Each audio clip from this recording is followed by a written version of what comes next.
Yeah. You're on the Kodak speaker. Would you mind speaking for me?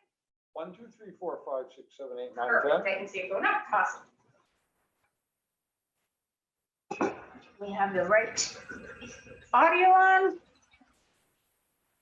Confirm that again. Yep, Kodak.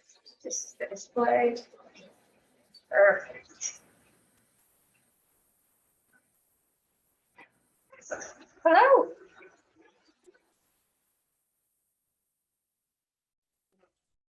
Couple of us in there. Gotta get Rick in. Rick's an important one to get in. Hi, Hello, how are you today? I'm Francis Pandolfi. Oh, welcome. I'm Mariel Madaleska. Hi, I'm Dennis Unitas. hi, how are you? I'm fine. Good. We shake hands, except God only knows what sort of infections we That's right. transmit to each other. Eddie, can you hear us okay? Who, me? Yes. Yeah, Perfect. All right, yeah, just fine. great. I'm going to mute us for a second until we're all ready, and then we'll get started, but welcome.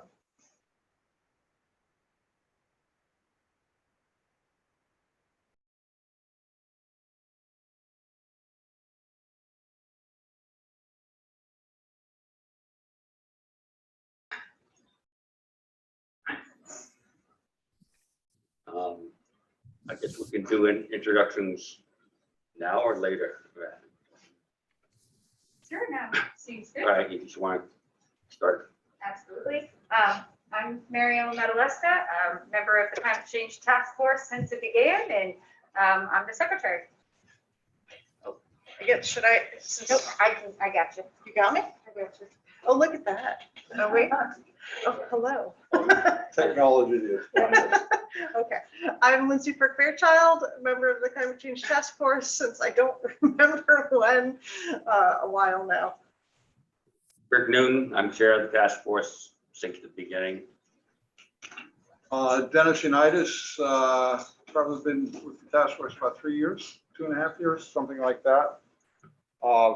Background, I was a professional geologist. I'm retired now, and I'm interested in what's going on with the task force. Francis Pandolfi. I am a new member of the task force. And I spent a number of years in Washington as chief operating officer of the United States Forest Service.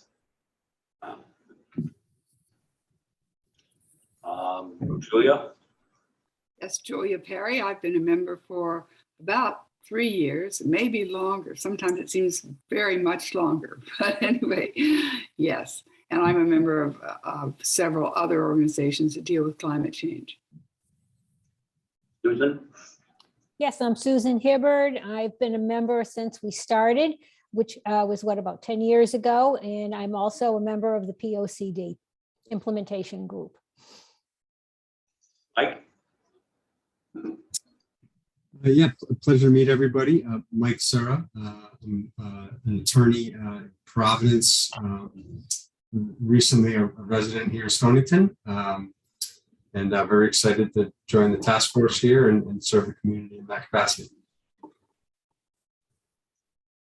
right, tonight, first item we have is a presentation from the People's Action for Clean Energy, Mark Scully. Great. Well, thank you very much for this chance to meet with you. So yeah, my name is Mark Scully. I'm president of PACE, or People's Action for Clean Energy, and we had a meeting. I think it was in July of last year with your first selectman, and have had some conversations with Julia and know Pam McDonald well from her work with PACE.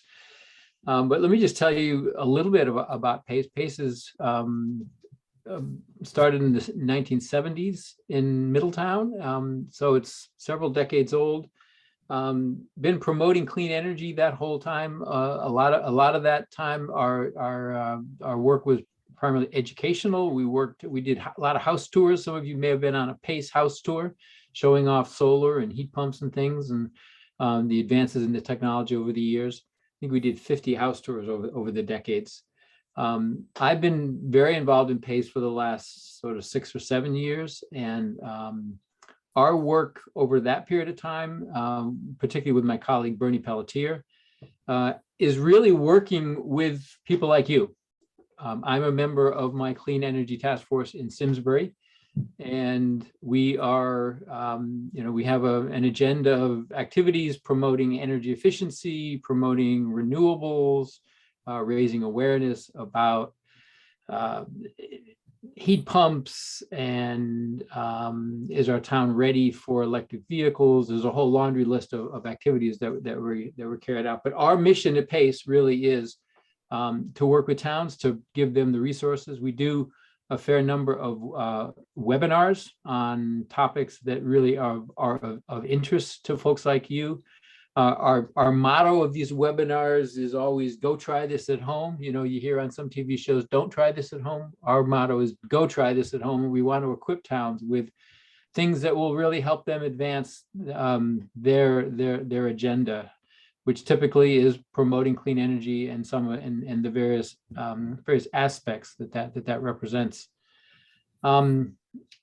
What I would suggest, let me just show you a few things that PACE does. I really don't want to assume I know what you want or what you're doing or how we can help. So let me just throw out a few things that PACE does.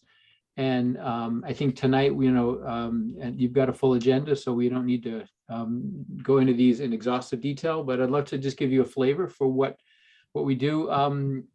And just to sort of beat this question to the punch, our services are entirely free. Most of us are volunteers, and we have some grant funding. We were fortunate to have our first full-time employee now, our program manager by the name of Deb Rowe. If you watch our Facebook page, you'll see she's done some very clever videos about energy issues. But we're absolutely delighted to have her. But other than that, we are all volunteer. And so any of the stuff that I'm talking about is there's no charge for what we're doing. The core work that we like to start with the town is to do an energy model. And both Bernie Pelletier, who I mentioned, who's vice president of PACE, and myself, we come from the insurance industry. We're both retired actuaries. So we tend to come at things with a numbers approach. And so we have built up a model that and we've actually run the model for Stonington. So what we do, we get your electric utility data and your natural gas data. That's all public information. We have it for all towns in the state. So we know how much electricity Stonington uses in a year. We know how much natural gas Stonington uses in a year. We actually have gone about and gathered grand list information. So a list of vehicles registered in Stonington and a list of buildings in town. And we have those actually for pretty much the whole state now. So we have those for Stonington as well. We put those into a model, and we basically add up how much electricity you're consuming, how much natural gas, based on the building analysis, how much other heating energy you're using of oil and gas. We look at the grand list of vehicles, and we make some assumptions about miles driven and miles per gallon for the various vehicle categories. And we come to an estimate of how much gasoline you're using. We put this all, and be happy to go through a couple slides of this tonight. We have this ready, but it really comes to an estimate of how much energy is the town of Stonington use. And invariably, when we do this presentation with the town, they've never seen these numbers in that form. The town knows their municipal usage, and you can get your electricity data, but nobody's really added it up. And we like to put a number on it too. So we have an estimate of how much gas, natural gas, how much gasoline, how much heating oil, how much electricity. So we apply some prices to that, and we can actually provide you an estimate of how much you're spending each year on energy. So that's kind of the starting point, sort of taking stock of where you're starting from. And it's also, we produce a somewhat crude estimate of your CO2 equivalent, so your greenhouse gas emissions. And then the question is, where do we go from here? Now that we have a little bit of a better understanding of where and how we're using energy, what is the path to transition to a clean energy economy, right? And it's we tend to not spend a lot of time on proclamations and resolutions. We do a little bit of that, and there increasingly is a movement in the state where towns are adopting climate emergency resolutions. But our focus tends to be, what are we going to do to get more solar built? What are we going to do to get more people doing efficiency audits? How are we going to raise awareness about heat pumps and electric vehicles and the kind of things we know that we need to do? So it's very practical, right? And I don't know if I'm able to share my screen. I am. So I wanted to show you one resource that we very recently, as in last week, unveiled. We had a workshop, and it's a handbook called The Path to 100%, and it's really intended for groups like yours, so that once we've done this energy analysis, and now you want to look at, okay, how are we going to start to transition? What does that mean in tangible terms? And what kind of projects and initiatives can we carry out? So you'll see this handbook has different sections, and they follow this graphic here on the right, which you'll find on our website. And it's really a kind of a graphical depiction of this project we call 100% CT, or working with town. So get your project team organized. You've done that. You've got a task force. You've been organized. You've been in business a while. Do this baseline assessment. That energy analysis I talked about as part of it. Put together an energy plan.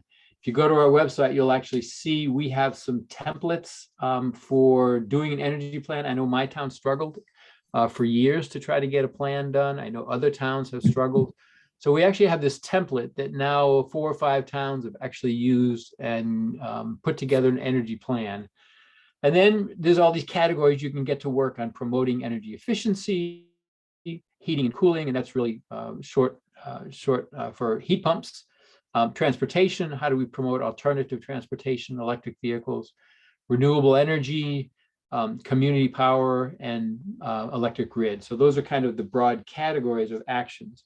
And you'll see as you scroll through the handbook, it's got a series of actions, right? Designated task force, and it's got some verbiage, and then it'll also have some links that can send you to resources. Like, so getting your team organized, joining a climate action program, partnering with other communities, doing your baseline assessment. Some of these graphs come from this energy analysis, and this energy analysis that we've done often can provide some of the graphs, some of the numbers to go into an energy plan.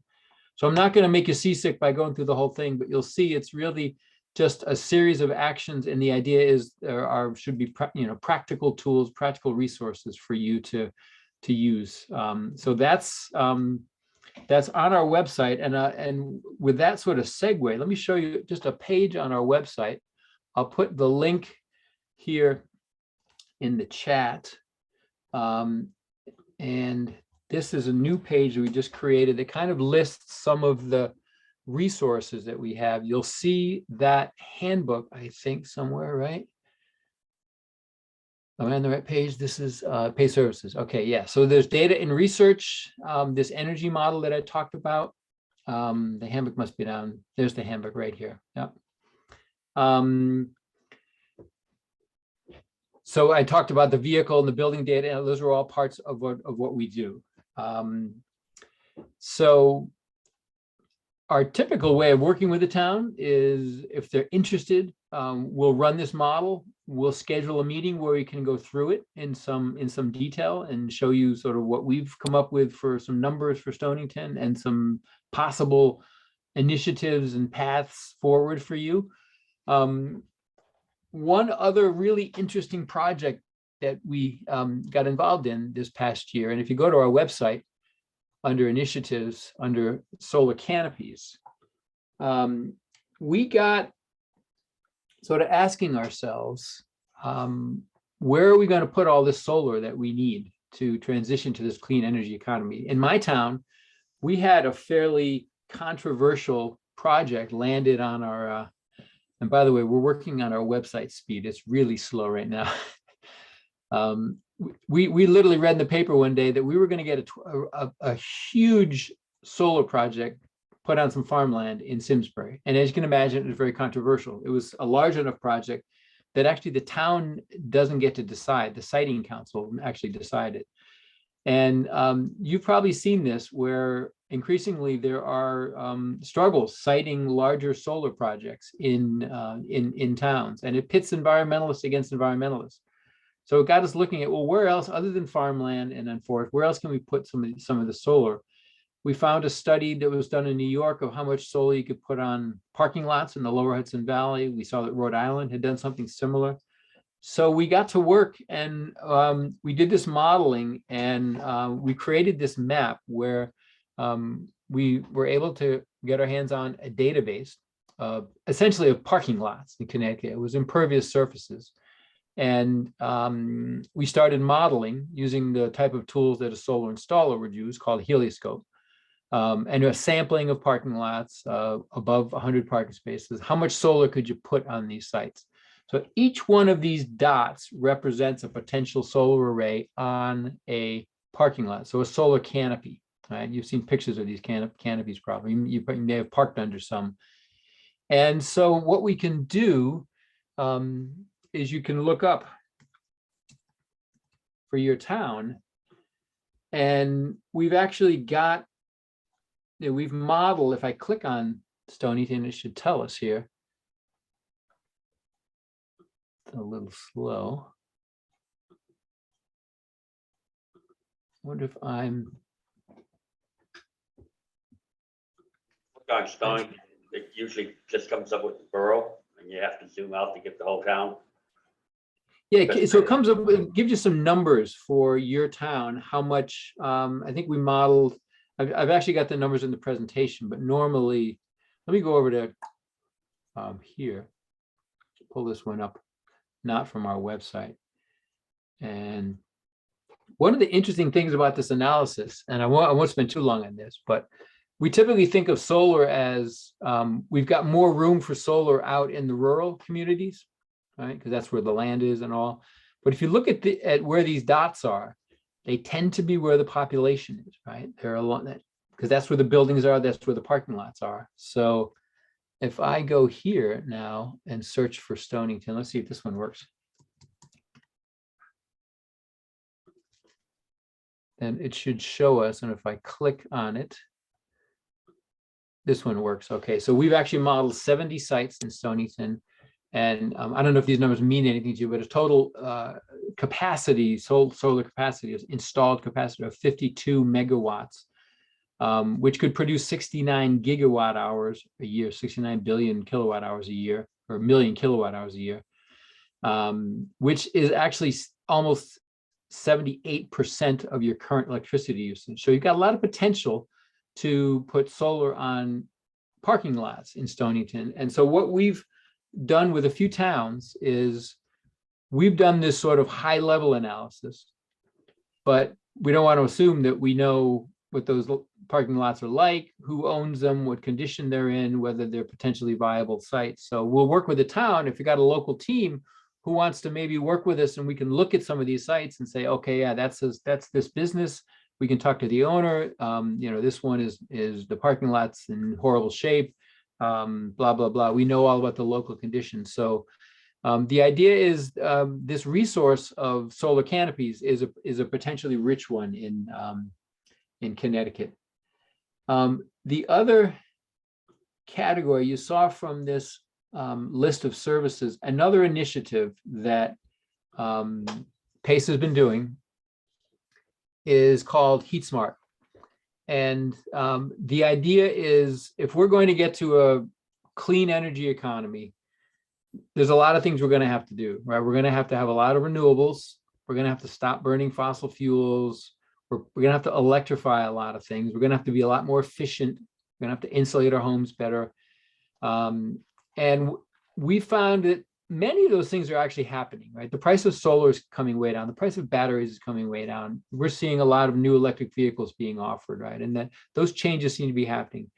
But invariably, when you talk to somebody about a heat pump, you're going to get a lot of different opinions. You're going to get probably a lot of misinformation, outdated information.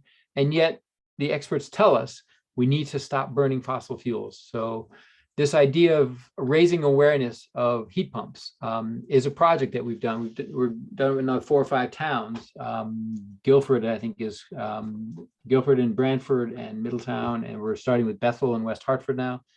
And the idea is, if you've ever seen a solarized campaign where the town selects 1 or 2 solar installers and says you're the preferred installer, and then you do a series of outreach activities, workshops, maybe even a demonstration. And it's a way of raising awareness and hopefully some people actually buying heat pumps. But in the case of HeatSmart, maybe not so much buying them right away, because it's not a kind of a purchase we tend to make spontaneously. It's more, okay, I know now what a heat pump is. When my furnace goes, I've thought through how I'm going to now transition to a heat pump, right? So it's really raising awareness. So very similar to a solarized campaign, we'll pick 1 or several heat pump contractors and then do some education, do some outreach. So that's another campaign that we've done with some towns. So let me just pause there. As I say, we've got, there's a range of services that we are, happy to work with towns. Our work really is based on, I won't say it's our belief, because it's not something you have to believe. We actually see it, our experience, that a group of people like yourself can get tremendous things done. And really, there are things that only a group of people like you can do. There are really things that really only can happen at the town level. So let me pause there. So I said, I've got an energy model done. If you'd like to spend 5 minutes, 5-10 minutes with that, I'm happy to. Or if you'd like, we can, if you're interested, let me know and we can set something up to have more time to do that. Yeah, I mean, if you want to go through the energy model quickly and take a look at that. Great. I'll give you a little taste of it. Yeah, one question I have on that is, when you do that, do you make any adjustments? Stonington has a lot of seasonal housing where people aren't here for a lot of the year. Do you make adjustments for that type of thing, or? That's a really good question. To be honest, we're not making any explicit adjustment. We have the number of buildings, we have the square footage. I think, and I can show you in detail, if you're interested, how we actually do the estimate of how much, for example, how much heating, what the heating costs are. So I think it might implicitly be captured, but it is not an explicit adjustment. That's an interesting question. Because we tend to look at the building stock, and we don't differentiate whether it's seasonal or not. So let me just show you a few things about this. And I know you've got a full agenda, so we won't spend too long on it tonight. But this project really is based on, and we kind of saw this already, I think, in some of the handbook and materials. We want to first look at how much energy we're using. We want to take stock. It's everything, right? It's not just the municipality, the town of Stonington, it's businesses, it's residents. Before we start to just replace all of our current energy usage with renewables, we want to see how much more efficient we can be. How much can we reduce it? Part of the project is what we call a siting survey, and it aims to answer the question: how much solar could we responsibly site in Stonington? You may also have some wind resource. We tend not to look at wind, but that's another question as well. And I say responsible is an important question there, because we want to sort of look ahead and say, where are places that we want solar? Where are some places we don't want solar, to sort of avoid a backlash and preserve the integrity of the town. There's a whole discussion about what kind of changes we're going to need to the grid, right? The grid was set up in a way 100 years ago for large central power plants sending energy in one way, in one direction. Now we've got people consuming and producing and energy flowing in different directions. So we need a more sophisticated grid, and part of that building block is going to be what we call microgrids. And then the last category is what are the types of campaigns and initiatives and programs we can take part in to start to move along that way. This waterfall chart kind of shows you this path. Is one way of looking at this path to 100%. So the blue bars on the left represent your energy usage. And I kind of described before how we got at some of those. The electricity and the gas are hard numbers from the utility. We've estimated the oil heat, electric heat, other heat. We've estimated transportation. We put them all in one common unit. So gigawatt hours here, you could do BTUs, you could do different measures there, and we get to some number. The absolute number really doesn't mean much, but what is interesting is to see kind of the mix of how much is transportation, how much is heating, how much is electricity. So in total, you're using 636 gigawatt hours of energy a year in Stonington. And then the question is, what do we do about that? How do we get to a clean energy economy? And as I said, before we start to just replace that with renewables, we need to reduce. And there's really two measures there. One is efficiency, and the other is electrification. And by electrification, we're really talking about electric vehicles and heat pumps. So, and both of those, putting emissions aside, use significantly less energy. So by switching from a gas or an oil or electric baseboard to a heat pump, you're not only reducing emissions, but you're also using far less energy. Same thing with electric vehicle. A lot more of the inherent energy of the electricity gets to the wheels, a much higher percentage than with an internal combustion engine. So it looks like pretty dramatic reductions are possible. So we go from 636 with these red bars down to 232. And that's going to be all electricity in the end, basically. And then the question is, how much do we think we could responsibly site in town? We have like literally a back of the envelope calculation here of 78 gigawatt hours. It's nothing more than that. It's really more of a placeholder for the type of a siting study you might want to do yourselves, to sort of look at what land in town would be eligible and what do we not want to be putting solar on. So that leaves 154 gigawatt hours that we need to site from regional sources. The other way, this is another graphical way of looking at this project, and that is here on the left, we're starting with that, what was it, 636 gigawatt hours. If we didn't do anything, we probably would see slight decline. So that blue line is the business as usual, right? We're going to see general better efficiency and over time. But the gray is what if we get serious about efficiency and electrification, right? So you can see our energy load over time goes down significantly. At the same time, we're deploying renewables. So that in the end, in this case, 2050, we're using a lot less energy and it's all renewable. So this non-renewable piece, the gasoline, the propane, the natural gas, is really getting squeezed out by efficiency and electrification from above and by renewables from below. And so I mentioned that we estimate the total energy usage of the town, and I mentioned, I won't repeat myself where we got that data. And again, the number of 636 doesn't mean so much, but it might be interesting to know that transportation is 45% of energy usage in town. Electricity is only 10. You're actually fairly low of gas. I'm sure you knew that, and fairly high in oil heat compared to some towns we see with a lot more natural gas. And here, a lot of numbers on this page, but this kind of shows you the overall analysis. So the upper block is your energy usage, right? And these are in original units. So electricity, as I mentioned, these numbers, 26 and 34 and 60, those are kilowatts, 60 million kilowatt hours. Those come from the utility. Those are, I forget whether you're Eversource or UI, but they came right from the utility. Same thing with the natural gas. Those come right from the utility. That's public information. The oil heat we estimated by looking at your grand list and seeing how many buildings do you have and what's their square footage and how many of them use oil heat, because the grand list typically will identify the fuel. How many use electric heat? That's a really big number. That's a little surprising. We should check that.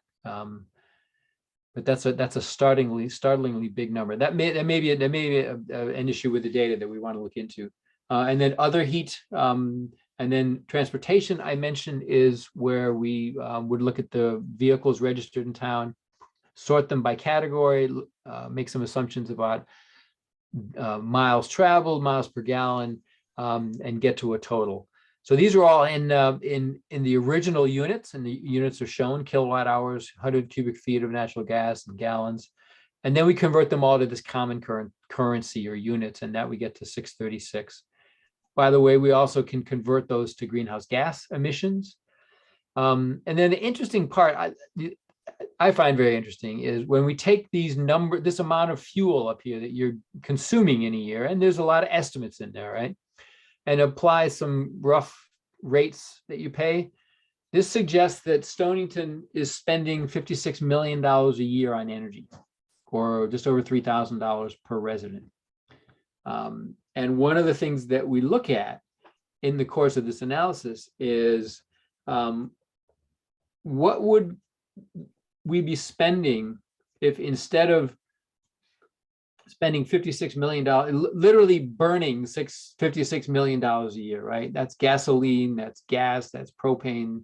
Instead of spending it on that, if we started to deploy solar, to invest in efficiency, to invest in heat pumps. And it's an interesting question. We've actually projected out, a potential transition of Stonington, and at what rate that could happen. And invariably we find that if instead of throwing $56 million out the window and out of the town each year, we started to invest in this energy economy, in the end, we'd actually be spending less. So let me pause there. There's a lot more slides, but we've gotten to the half hour point. So I don't think we want to go through this whole thing tonight, but happy to, if you're interested, come and sort of kick the tires and open up the model and question some of the assumptions, and then see what implications it might have for you, if that's something you'd be interested in. Okay. We'll have questions from the task force members for a brief period here.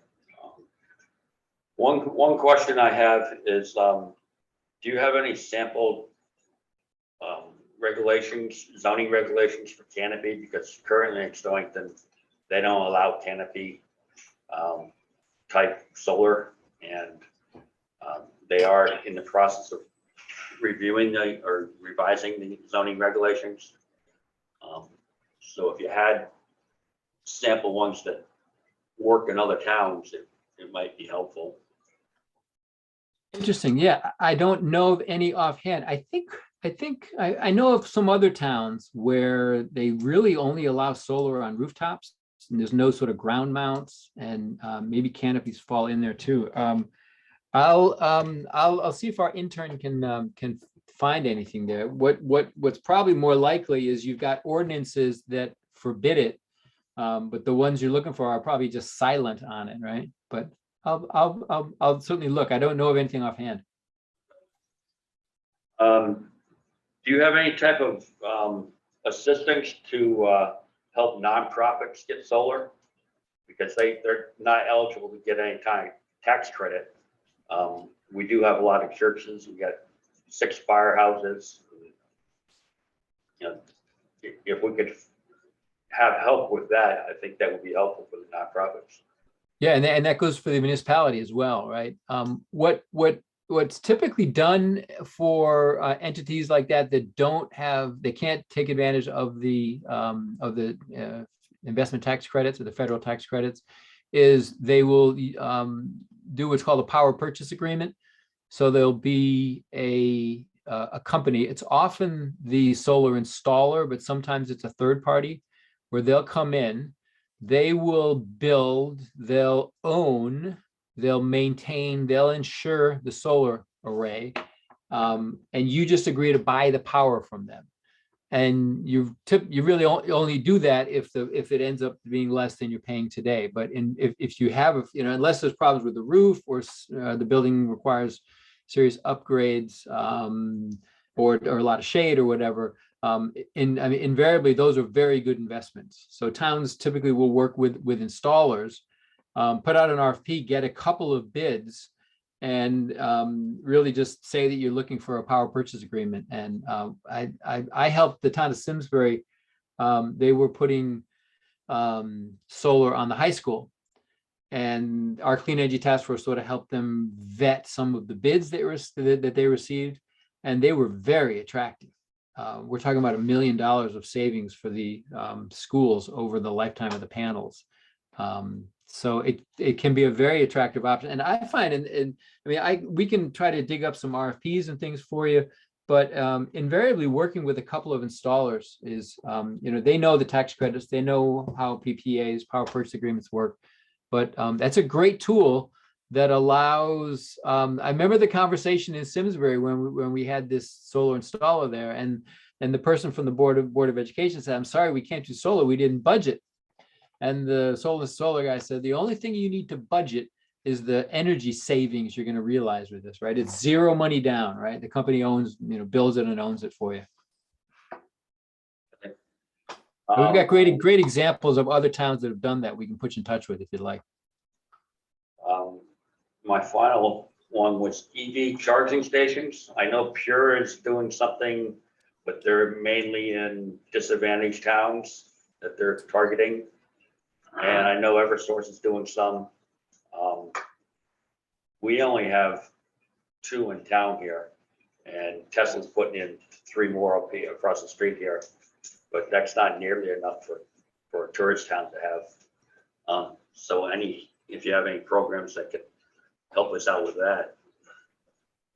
Yeah, the Pura program is certainly worth looking into. I know it does give preference to some distressed communities, but some of the rebates, I think it's not just distressed community. I think there's preferences for them, and I think some of the rebates for charging equipment are pretty attractive. I don't have personal experience with those.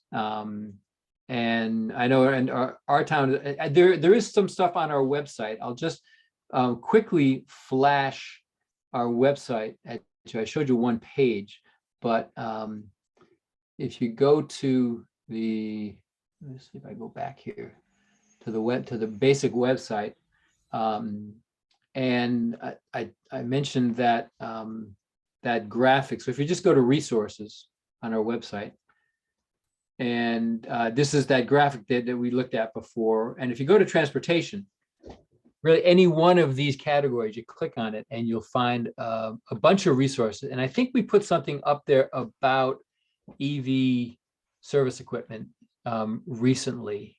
I'm just looking, but the other thing I would encourage you to do, PACE works with a group called the Connecticut Energy Network. And I don't know if any of you have ever taken part in any of those. It's people like you that the group was organized by Clean Water Action, and they would get together twice a year and share ideas. There is a Google group, a listserv, and people will put out a question like that is, hey, has anybody done electric vehicle charging equipment in their town? And you'll get a bunch of people who have done this. And actually, that reminds me, I would ask you, let me see if this link works. If you go to our website, and I'll follow up with this link, but this group I just mentioned is called the Connecticut Energy Network, CTEN, and we just did an event where we unveiled this handbook and a bunch of other tools. And I would encourage you right here, click on this energy group info form for Connecticut towns. If we get your information, and then we can include you in, we have a weekly newsletter of Connecticut clean energy news and events. If you'd like, we can connect you with that Google group so you could put out a question and folks can answer. So sorry, kind of a long-winded answer there, but Great, thanks. Task force members, anybody comments, Yeah, questions? I'd like to follow on with a similar question. So where does a town like Stonington start if if the energy use is 45% for transportation, do you start with the municipality? Do you start with, I don't know, the kind of tourist and citizen transportation? Where do you even start with this? Right. Great question. And let me just shamelessly self-promote our handbook again, because Okay. that's the kind of question that's meant to answer. What page is transportation on? Transportation is on, it doesn't tell you. So we just thumb through a little bit, but there's a bunch of activities you can do. One of the, if you work with town staff, in our town, it's typically the public works director. The task forces, in my experience, they get the most done, also have a really good relationship with somebody on town staff. So because with the town, you have the ability to just do something directly, right? You can start to convert your fleet, for example, some of your town fleet to electric vehicles, right? You can install solar equipment. To get businesses and residences to change, well, that's more about changing behavior and raising awareness, but the town can actually do things. So there's a bunch of activities here, like incorporate some of these things into your planning document. Somebody mentioned they're responsible for the POCD. I mean, that's a great place to get some of the stuff in there. It says, this is what we want to do. This is important to us. A bicycle pedestrian self-assessment, complete streets, a lot of things on bicycle, hold a public workshop on alternative transportation, put EVs into your documents. Here's some more information on EV charging stations. Develop a plan to transition your municipal and school fleet to EVs. Right? Host an EV promotion event. Fairfield does this incredible event once a year where they get all these variety of electric vehicles. So bunch of activities you can do, and we kind of throw out stuff here, and not each one is going to work for every town, right? Each town's different, but hopefully if you thumb through there, you'll see, hey, here's a couple things we can start to do to kind of start down that path. I think one of the things we're working on in my town is looking at where do we need charging. Right? Is the town ready as people start to buy more and more electric vehicles? Is the town ready? And if we're going to get vehicle chargers, do we know where they should go? Right? If you own an electric vehicle, most of your charging is at home. The next sort of logical place you need charging is at work. And maybe places you spend a long time, like restaurants and hotels and things. So and again, there's some resources on the website about assessing your town's readiness. So again, I'm just kind of throwing stuff out there. Be happy to have a more detailed conversation, but that's the idea of that handbook, because there's a bunch of ideas in there. See what seems to work for you. Bill? Not at this time. Thank you very much for the presentation. Yes, thank you. One question that is related, but probably not a PACE question. Something we're trying to do in town here is with the Public Act 21-115, gave climate responsibility to the Flood and Erosion Control Board. Do you know of any town other than Stonington that's trying to put that into effect? Because I haven't found one. Are you involved with Sustainable CT? Yep. Is that a Sustainable CT action? No, I don't think so. I haven't looked at the 2022 goals, but it came about in July of last year when the governor signed it into law. Yeah, and that's not anything I know anything about. So Right. The only thing I would say is we've done several projects with the town of Branford, and Branford's very exposed on the coast as well. So and we've got, if you don't have good contacts in any, we coincidentally happen to be working with several shoreline towns right now. So we could certainly ask them, or you probably know a lot of these people yourself. All right, thank you. You can stay and listen to our meeting if you want, or if you got something else you want to do. All right. Well, again, thank you for taking time. Happy to come back and expound on any of this. But best of luck and success for the rest of your meeting. Thank you. All right, thanks. Thank you, Mark. Thanks, Mark. Thank you. Appreciate it. Danielle was hoping to be here tonight, but she couldn't find a babysitter. But she did send me an email. In regards to PACE, she would love to do a follow-up on next steps and take some actionable work with them going forward. So if anyone of the members of the task force want to be the point person to update Danielle and move this forward. A volunteer, no volunteers. Would that be Julia? Because she's done a lot already on this, hasn't she? I could do that. All right. I did tell Danielle that this meeting was recorded, so she will have the presentation that she can view. But if you want to follow up with her, probably give her some time next week, but contact her and I'm sorry, Rick, what you said, give her some time next week? we'll give her some time, maybe contact her next week. I mean, she's always busy, but she did say later on here. Oh, that was a different topic. But yeah, I mean, you can contact her and find out time available and just go through what they gave us. Some links. We would find a time available to show her what we saw tonight and ask her more about what she had in mind. I think she could probably watch the presentation because it's being recorded. She should be able to watch the presentation. Yeah. But you could follow up with her on what next steps she might like to take and, you know, Okay, what her Right. priorities would be. sure, okay. Next, he also wrote about the solar project on the transfer station. They're getting very close to putting it, going through the next steps. Has to go to P&Z for a 824 review, which it just means it's in accordance with plan of conservation development. And then they have to put out RFP and they have to do a lot of stuff with Eversource, but she is optimistic, she says.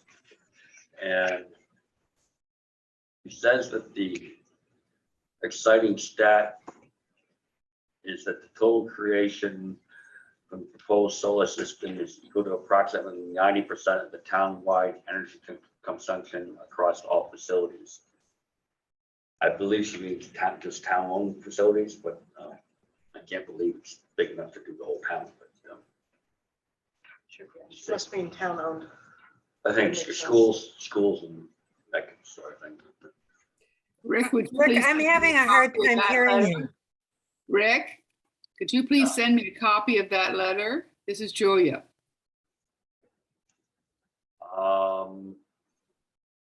Yeah, I guess I can. Thank you. And Rick, sometimes when you drop your voice, I have a hard time hearing you. I know it's the mask and all, but when you speak up, there's no problem. All right. Moving on to our agenda item.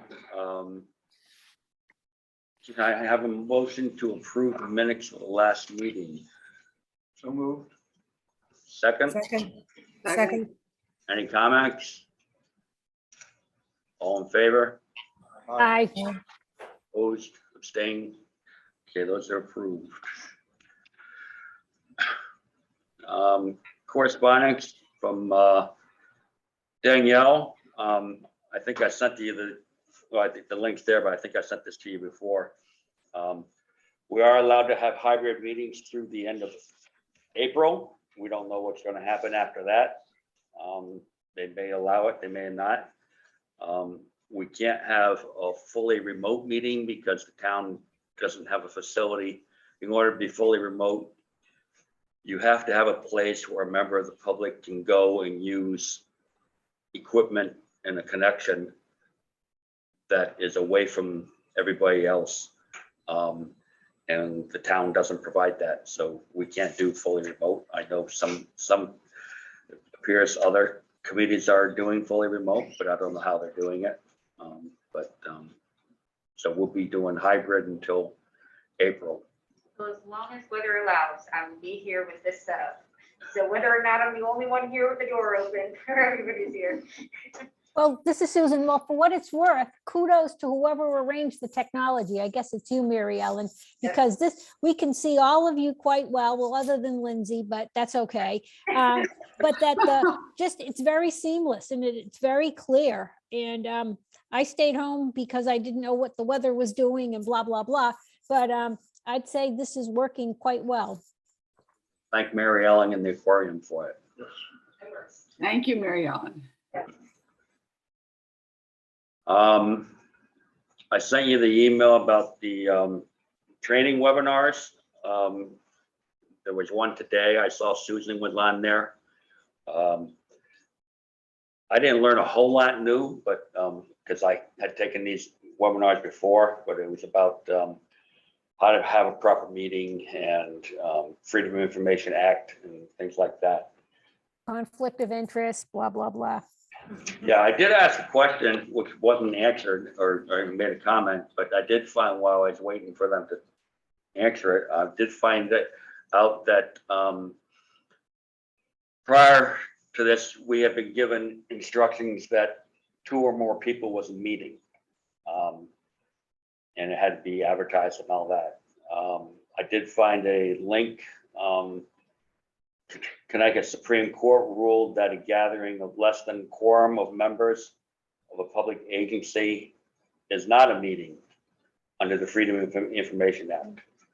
So if you have less than a quorum, which now our quorum is 5 people, so we wanted to have 4 people meet to do work on something, apparently we can do that. I haven't run this by Danielle or the town clerk yet, but that's my interpretation of this. So we don't have to worry about the 2 and 3 people getting together and talking about things. Great.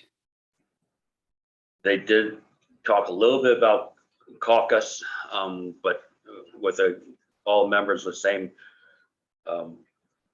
Democratic or Republican Party could meet. However, they did imply, they didn't really go into a lot, but they implied that the purpose of those type of meetings is to talk about your party strategy in relation to what is going on within that committee. And I did kind of doubt whether any party is going to be care enough about what we're doing to do that. So I don't think that's a viable alternative for, even if we wanted to do it. So Rick, I thought that was a very helpful conversation, that she clarified that if you choose to caucus with members of your own party, you cannot discuss actual committee or task force business, only party business related to pushing an agenda or some other kind of strategy issue. So I really hadn't understood that before. That was very helpful. Yes, I thought so too. Okay, moving on to tasking, zoning regulations. I think we decided to put that on hold until they have a draft for us to look at, and the consultant, they haven't even put it out to bid yet. So it's going to be at least 2 years before they come up with something for us to look at. Community outreach. Do you know topics list? That's in the shared drive, and it's also Susan has a request. Susan, you want to go over this? Sure. Last month last meeting, we talked about presenting this idea for Danielle to include in her selectmen's blog, and she loved the idea and would like to go forward. She was going to start with December, but it didn't happen. So she's planning to start presumably with January. So she does have the 2 that were presented at the last meeting. So I conjured up this potential brainstorm list. And by no means am I implying this is the list that we should be concerned about. It was just sort of off the top of my head. And I was going to ask this group to please contribute topics that you think would be relevant. And also to see if anyone would like to take on writing a topic near and dear to themselves in the format that was presented. And I could help anyone who wants to do that. They are very brief. They don't require a lot of research. They're easy to do. And maybe by next meeting, people could either add to the list on the Google Drive and or fill their names in if they would like to take a topic. Otherwise, I'm prepared to write the ones that appear to be most relevant. Susan, I just before the meeting started, I was kind of thinking about the list and about the importance and the huge impact that sea level rise will have. And I was wondering if you could divide sea level rise into a number of different segments and kind of stick them in amidst other things like plastics and other things, because you would have the impact of sea level rise on town infrastructure and on things like tourist revenue and what that would mean to us as a town, and on the loss of the income from homes that would be impacted. All these are kind of separate, and people should sort of pay attention to them rather than having a list. And if you took that one topic and divided it and scattered it among the others, it wouldn't look like you were having a whole series of things just on sea level rise, but you'd get it across, because I think that's something people really need to focus on. Well, I would say, sure, we can do anything we want with the list. And I would encourage you to add to the list, and you're certainly welcome to do what you have in mind. But I think the goal of the blog is to give people things they can do. And I'm not sure how. I see. So it's only what they can do personally, in fact. Right. It's actions. It's geared toward actions that residents, or I suppose businesses, could take. So to the extent that you have a topic that you think will lead to that kind of a recommendation, I don't know how this is going to go over. She might run this for like 2 or 3 months and decide it's not worth the bother. My thought was that maybe we could prepare like maybe 6 months worth of topics for her and let her pick the ones she feels are near and dear to her. I don't think we need to get carried away writing 100 of these, because this may all just go down the tubes. Sure. But if you have topics that you think would lend themselves to the format, then by all means add them to the list or sign up to write one. I think that the overall heading of "Do you know?" These are some of the things they really need to know, even if they can't do something about it personally.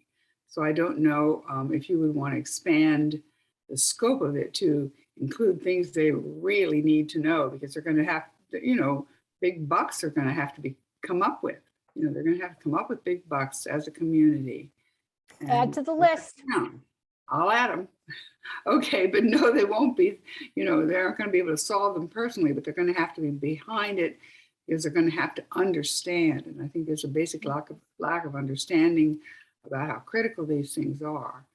And maybe we get some of Rick's photos or something in there to show how serious it is. They're all part of that 2017 report, but people aren't really reading the big report. You have to hit them in small places and small doses over and over to get the idea across. Thank you. That's all I want to say. Okay. What I could do is maybe outline what the format is that we've provided to her, so that if people would like to take on a topic, they would have the general format, and maybe add it to the bottom of the "Do you know" list or someplace, so that anybody who wanted to take a topic could have more or less a template. We can do that by the next meeting. You can probably upload a file onto the shared drive with the template at the top, and then the first couple that you've written, and then we can just keep on, as people write them, we can add them in there, and then you can go in and edit them or whatever. Okay, we'll do that. Susan, do these have to be written by the members of the task force, or could we enlist people outside of the task force to write? Well, I don't have any, I have no sense of any rules that have been applied to us. She is looking to us to be the source of the items, but I don't know if that means we literally have to write them all, or we just have to kind of pass judgment that they meet the criteria. I Not that was the just thinking criteria- that the former teacher in me says that this is a really good kind of thing for high school, middle school kids to be doing. If they could get the proper references, and citations to go along with it. But then somebody has to organize that. Okay. Thank you. Thanks. I mean, I think we should start kind of small and local, meaning us, and Okay. see how this goes over. And then before we develop this whole long-range program, see if Danielle really even decides to stick with the program, if you know what I mean. Okay, fair enough. Thank you. Yeah, because the first month she forgot to put our thing in, so. Right. Oh, great. All right, next item, mission statement. I'm not sure how everyone feels about adopting a mission statement right now. To me, it's kind of difficult because we don't know whether the Board of Selectmen is going to actually put together a flood and erosion control, flood prevention, climate resilience, and erosion control board, and populate it with people. They haven't made that decision yet. I believe that they are talking about different things because they, at their meeting last week, they did, in the minutes of the meeting, they did say that they were talking about topics and projects, but they didn't give any detail, and they said they were going to talk about them at the next meeting. So, I mean, if we adopt a mission statement, we might end up having to change it in 6 months because we don't really know what the flood and erosion control board is going to do. But that's my feeling on it. But I feel like the town, at least our selectmen, really don't want us to go away. So we will be here in some capacity, and I think they've been very vocal that the two things that they definitely want us to make sure, no matter what happens, is to help identify funding as well as outreach. So I think no matter what happens with the new board being populated, those two things are going to continue to be tasked to the task force. So yeah, and I think some of the mission statements, whoever did the last one on the Google Doc, I really like that. It was short, concise, sweet, one sentence. I can't remember it right now, but I feel like that's the one I was looking at too. Yeah. I said, well, if we're going to adopt any of them, that would be a good place to start. We can always modify it. What it says is the CTF mission is to assess climate resiliency risk and community vulnerability within the town of Stonington and assist the town in identifying priorities, actions, and solutions to mitigate these risks. if I can steal that, I'll type it into the chat for those who might not have seen it before.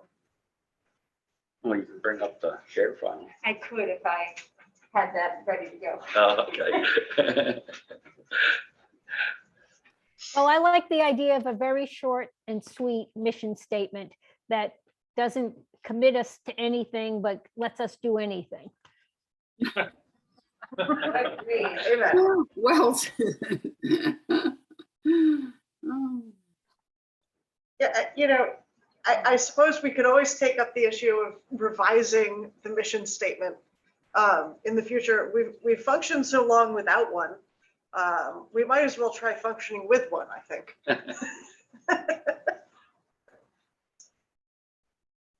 I also feel like it's the first task that they actually gave us, and for us to be like, yeah, would probably not look so good.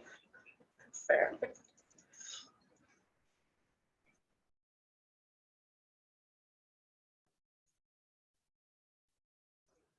Okay, I just put it in the chat for all of those who want to see, and I'll put it nice and big for everybody to read here. Works for me. We have a motion. I'll move move to accept this as our mission statement. I'll second it. All in favor? Or any Aye. discussion, any further discussion? All in favor? Sorry, Aye. Sharon, wait, Sharon's muted. Sharon's waving and muted. Okay. Sorry. I don't know. We aren't really in the position to assess risk. We don't have assess means something. We can't do that. Well, I think we have done assessments in terms of priorities, concerns, and we have utilized outside resources as well to assess in the past when necessary. Well, So- I might be, I might suggest something like be aware of risks or something like that. We aren't doing any assessment at all.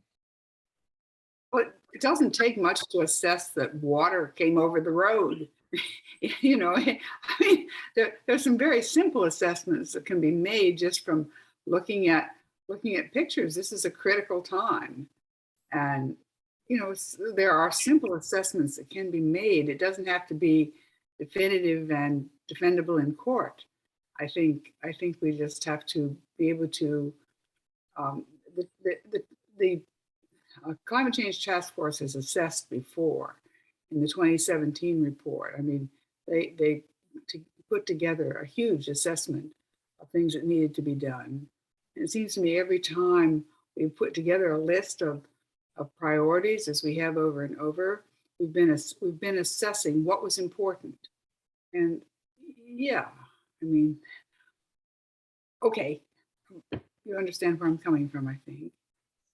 I wonder, Sharon, if it would make more sense to you if those two sections of the sentence were flipped, right? Because right now it starts with that the mission is to assess, right? And it's one of many in a list, but it looks like it's the top thing, and maybe it's not the number one thing that we do or aspire to do. So if it was to assist the town identifying priorities, actions, and solutions to mitigate, I don't know. Are we wordsmithing too hard? Are we overthinking it? We could certainly continue to wordsmith until the next meeting if we wanted to. I'm just going to stick with saying, to me, assess means something very, very specific. And it requires systematic action and no, but I'm only one person. It's okay. You know, it's not, And you're our scholar too, so well, I'm a researcher and assessment. that's right, exactly. But I mean, to be aware of, yes, we're doing that. If we were to switch that word to evaluate climate Worse. risk, Worse. you want to see it, okay? So what work do you think we do that you would put there? Because right now we're kind of like the person who's bringing any climate risk to, we are the only ones who are identifying any climate risk to the town.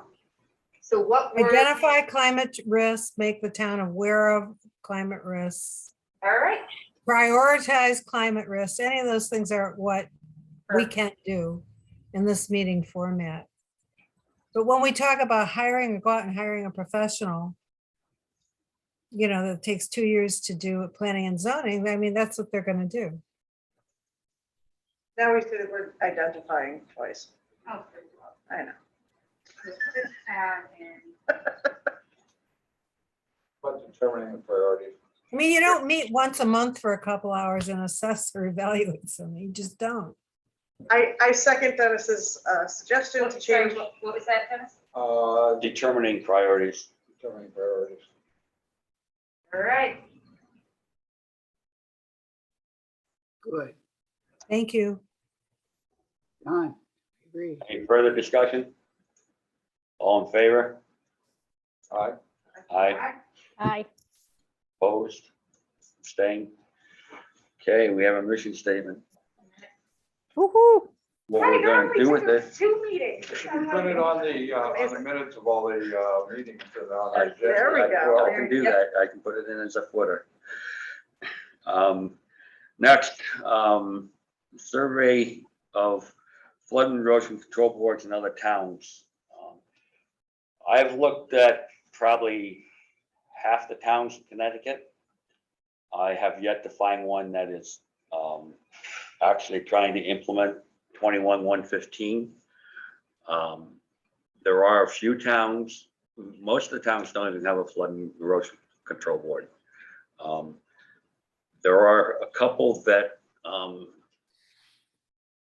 Westport and Fairfield are talking about reevaluating their board because their boards pretty much duplicate what their engineer does, and they pretty much just look at and evaluate proposals for development.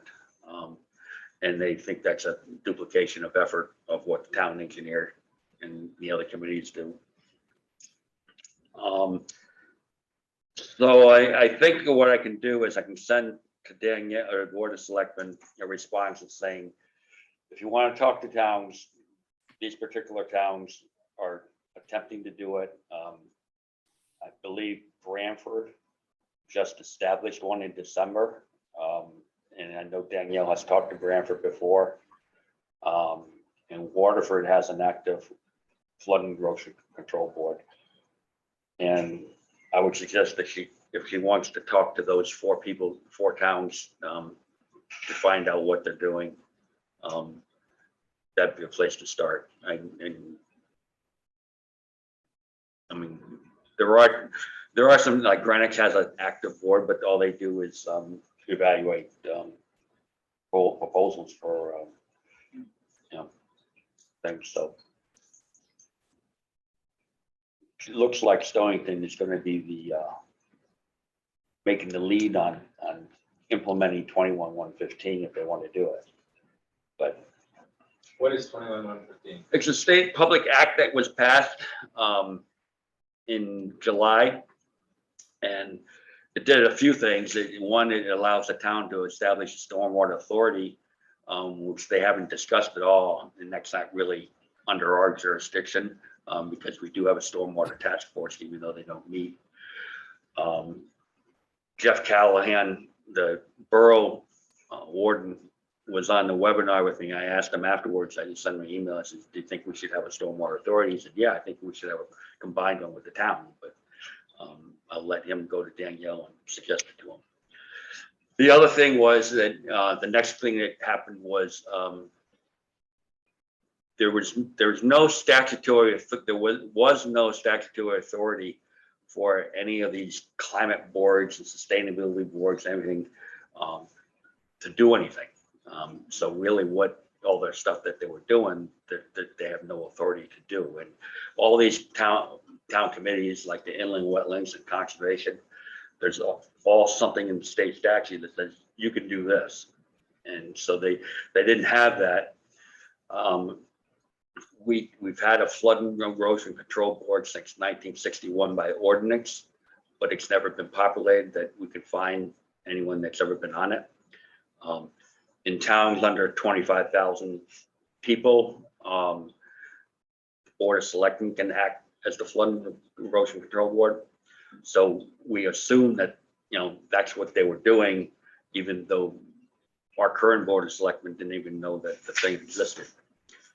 So we made a suggestion that they actually populate the board and create a separate board, because there are, if you read 21-115, and I can send it to you, and Mike,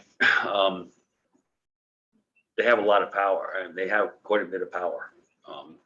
And they're the ones that are now authorized to do climate things, anything climate. They're the ones that they have authority to go after grants, which we don't have the authority to do. We as a task force pretty much can only do tasking that the Board of Selectmen sends to us and make recommendations to them as things that they should do. So we've made this recommendation that they should create this board. Whether they will or not, I'm not sure. They might choose to continue acting on it, one thing that they were a little leery of is that the board does have the power of eminent domain.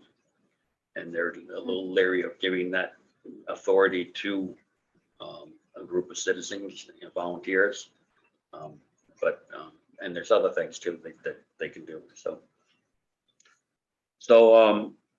I'll send that, I'll send an email to the Board of Selectmen with the results so far. If they want us to do more, they can come back to it. But I can't see going through the other half of the towns because it's productive. We also suggested that they create a new position, climate sustainability and floodplain manager. The town currently hires out the floodplain management to a subcontractor because once Scott DeLetta, our old town engineer, left, there was no town employee that wanted to take up that extra duty. So by combining those two, combining a climate person and a floodplain manager, they would be filling a need in town. They could use the $35,000 that they're budgeting for the floodplain manager to, pay for part of the salary. We haven't heard back whether we did send them a justification, but we didn't hear any response as to what they're going, whether they're going to push it. June originally said they were going to try and do that before the budget process right away, but they haven't acted on it that I know of.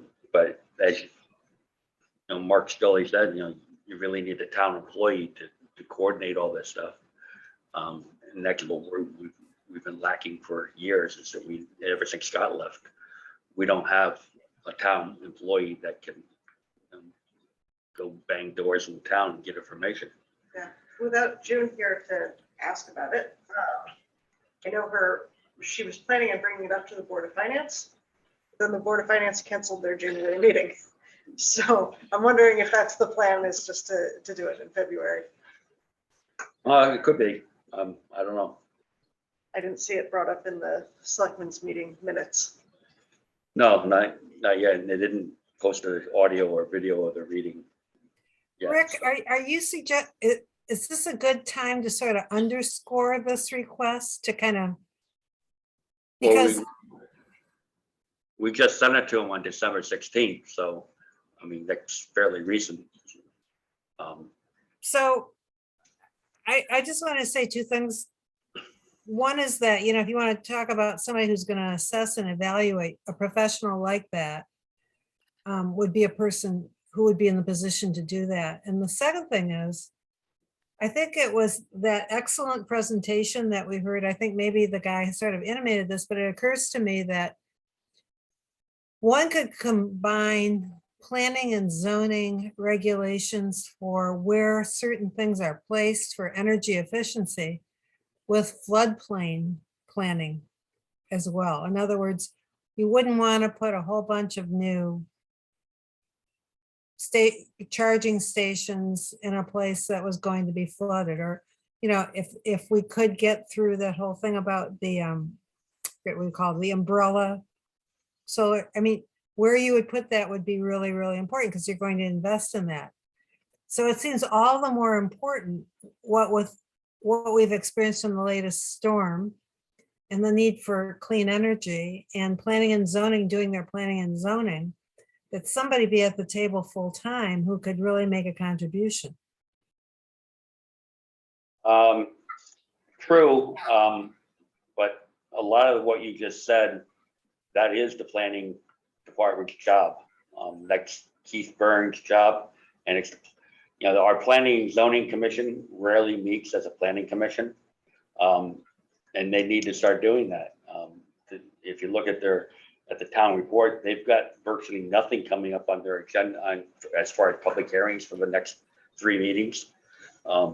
Typically when that happens, they cancel the meeting and don't talk about, things they need to talk about in town. But so But yeah, no, we agree. That's why we've been pushing for a staff person for years, or, and hopefully they'll approve it. I think the time, if they don't present it to the Board of Finance ahead of time, then during the budget process, which the calendar still hasn't been set as far as I know,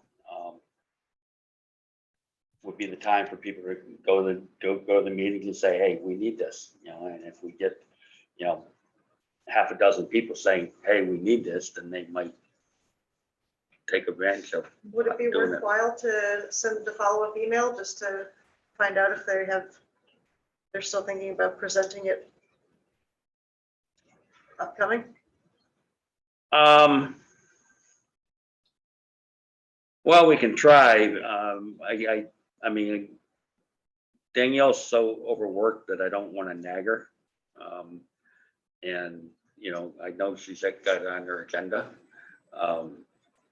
But, Danielle's so overworked, I worry that she won't remember if we don't nag her.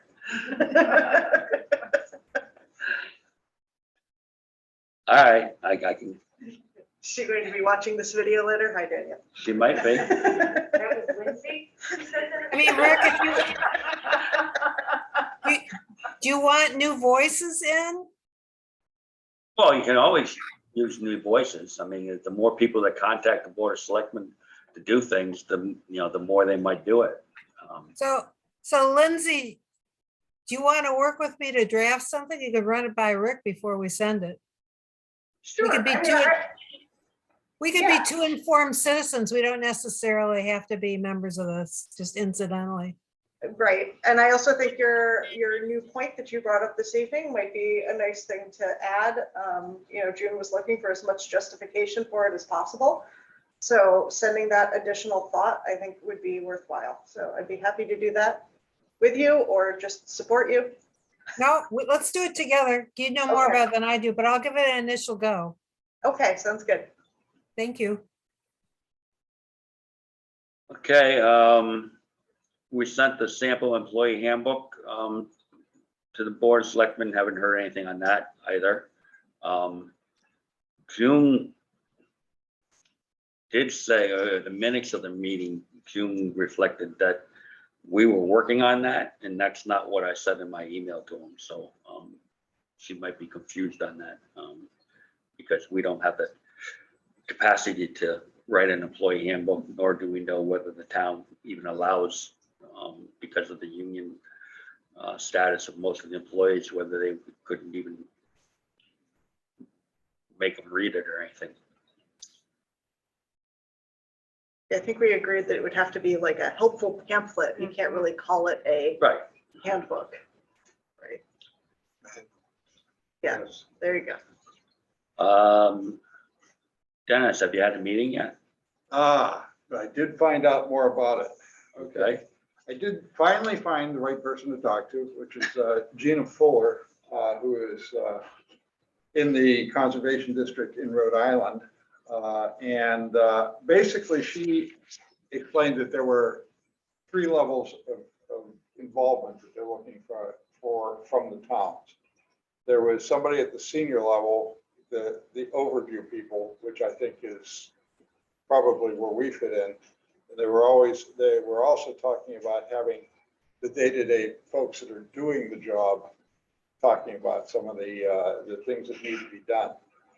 I talked to Keith and asked him to get in touch with her because she said that there was a meeting for them at that particular level that was coming up within this month.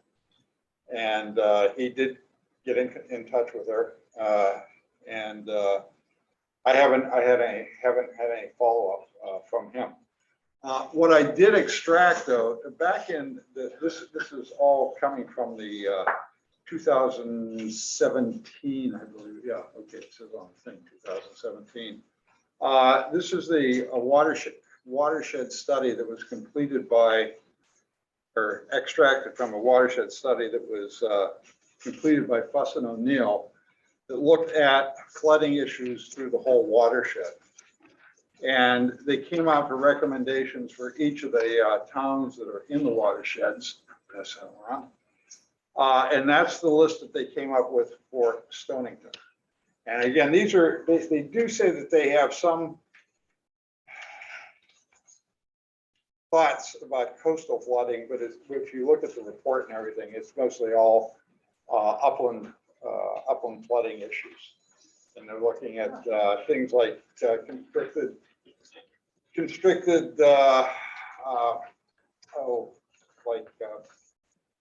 bridges or culverts and so on. So this is two-sided, so it's just one page. And so that's basically where we stand. I'm waiting. So I'm now on her mailing list, and I will be informed, I hope, of the next time they have a meeting at a senior level, and I'll talk to Keith because I see him occasionally about what's going on the other end of it. I saw that Save the Sound is doing a project with, might be Grasso Tech students, surveying Groton and Ledyard, all the culverts in the town. Huh. And so it'd be nice if we could get maybe them to come across the border and do something and stuff. Yeah, well, I think one of the things that this does speak to is that, you know, we've kind of flipped between what we've done in Stonington, where we had the coastal impacts evaluated, and what they did over in Rhode Island, where they were really looking at all the upland impacts. And they need a coastal study, and we, as a town, need an upland study to find out what other issues that are going on in terms of flooding that can be remedied. This particular organization does provide the funding mechanisms for dealing with these problems that are identified within their watershed. So that's the important thing, is they do have money and they are spending it. So again, this is where we hope that Keith gets tuned into what's available there. Now, I had been told that there was a grant from them for the circus lot in Pawcatuck. It's $5,000. Yeah, it was a small one. Yeah. Yeah, I asked Keith about that, and he had a blank look on his face about that one as well. Danielle mentioned it in one of their selectmen meetings, I think. So that's basically the Wood River Pawcatuck story for today. Okay. I don't know that it needs to be a continuing item, although I can All right. get information. No, I can just, when something happens, you can Yeah. mention it. All right. Stormwater Authority, I already mentioned. Solar field, we'd already talked about at the transfer station.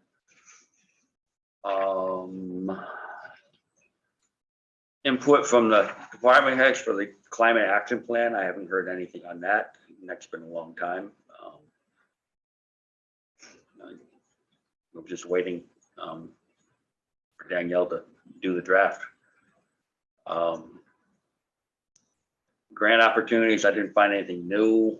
I was on a conservation type webinar, and they were talking about all the different programs that have money coming in the infrastructure bill. And they had 3 pages on a PowerPoint of all these different things that are available for, mainly for conservation, but in nature and thing. But I mean, most of these grants that you want to do flood control require some sort of nature-based solution to it. I just read where North Carolina got a $1.8 million brick grant. And that is to raise like less than 1,000 feet of roadway and do a natural infrastructure shoreline and do some marsh restoration and creation. And, I was thinking over the weekend when I was driving around taking pictures of all this flooding, and, Danielle mentioned that they have to do something with Home Street. Well, that section of Home Street that flooded is more than 1,000 feet. And it's like, you know, that's probably not the highest priority on the town list. Because if anyone was on Mason's Island and wanted to get it off, they had to drive through quite a bit of water to get off Mason's Island. So I did send those photos that I took to the Board of Selectmen, because Danielle was supposed to have a meeting with DPW and the town engineer about resiliency this week. As far as public awareness and outreach, you can just, they were just links that you guys can look at. They're just things I found interesting. And then that's it for me. Comments from task force members? I believe I read in the day this past week that Groton is doing a sustainability study for Mystic. Yeah. Is it just the Mystic part of it, Yeah. Groton, or?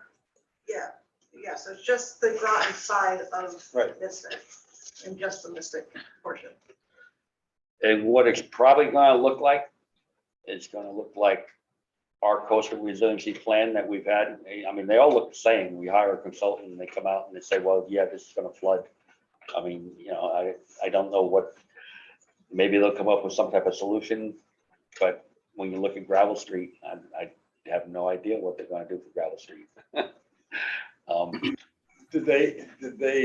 Have they coordinated with anybody in town to just get In a copy of Stonington? our report? No. Town, you want towns to work together? Wheels continue to be reinvented on a daily basis, it seems. Okay. Yeah. But in alignment with what you just said, I also have a feeling that it's probably going to be very similar to what we have, because Mystic on Groton side, Mystic on Stony side don't have that huge differences. But this is part of the funding through Long Island Sound Futures Fund that they got funded, and that money is only increasing year after year after year, and especially for infrastructure. So it could be something that next year, once they have it in place, that Stonington side of Mystic and the Groton side of Mystic come together to try to do some of those actual implementations. So I do think we should keep our eye on when that plan comes out, and then see if we can get the two even like the two conservation commissions or their task force and ours to just kind of see how we're in alignment and how we could look for funding in the future. Because I think we've seen that we need shovel-ready projects for all of this money, and hope we're kind of lagging behind on that. But where it overlaps, hopefully we can come up with some real impactful projects if we work together collaboratively. Very Even good. though they got it, I think it's a good next step, because we want it to mirror what we have. So what we don't want to wind up in a situation like Hartford and East Hartford, where the levee on the Hartford side of the river is about 1.5 feet higher than the levee on the East Hartford side. So East Hartford, the sacrificial lamb. Anyone else? Any more comments? Do you know if any grants were put in for the National Fish and Wildlife Foundation kind of one, that quick turnaround that we had given? From the town? Yeah, do you know if anything we gave all the Not information? that I've heard of. I didn't see anything, but that doesn't mean it didn't happen. Okay. Maybe this is something that I should look into before the next meeting, but I keep wondering, while we're talking about local roads and flooding and all of that, what the state is doing. Because Route 1 through Stonington certainly has some flooding issues. When they repaved, it got worse.